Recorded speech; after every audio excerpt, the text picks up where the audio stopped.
Are you above the line or below the line? This is the question that the Conscious Leadership Group uses to focus all of their coaching efforts. And the general idea is that in any of our relationships, we can tell whether we are above the line or below the line. And above the line, we know what that feels like. We are freely expressing ourselves. We feel trust with the people that we're with. We're sharing our appreciation. We feel confident. We can have fun and laugh. That's above the line. What does below the line feel like?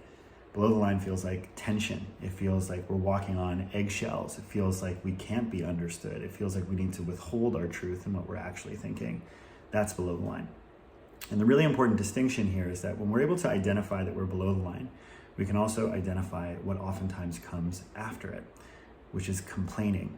And complaining is really a part of the victim archetype. It is conveying that the world is happening to us, that we are powerless.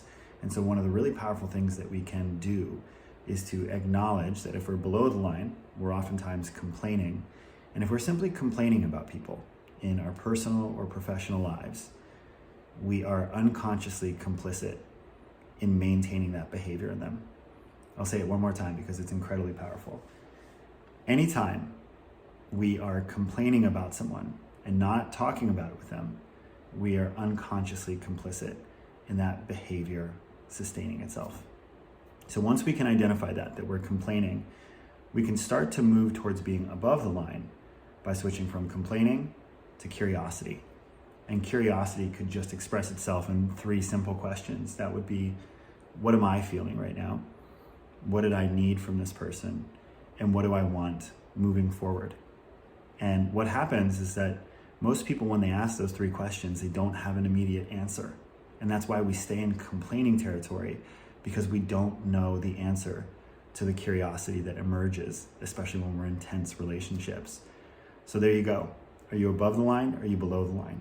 Can we identify the complaining tendency that is fundamentally human? So let's not get too hard on ourselves for doing that. Can we shift into curiosity? What do I need? What do I want moving forward? What am I feeling? How can I share that? And when we fall into that curiosity, what we start to show ourselves is that we fundamentally have the power to mold any relationship in our life, personal or professional, into the shape and configuration that we'd like. And that is true relational leadership.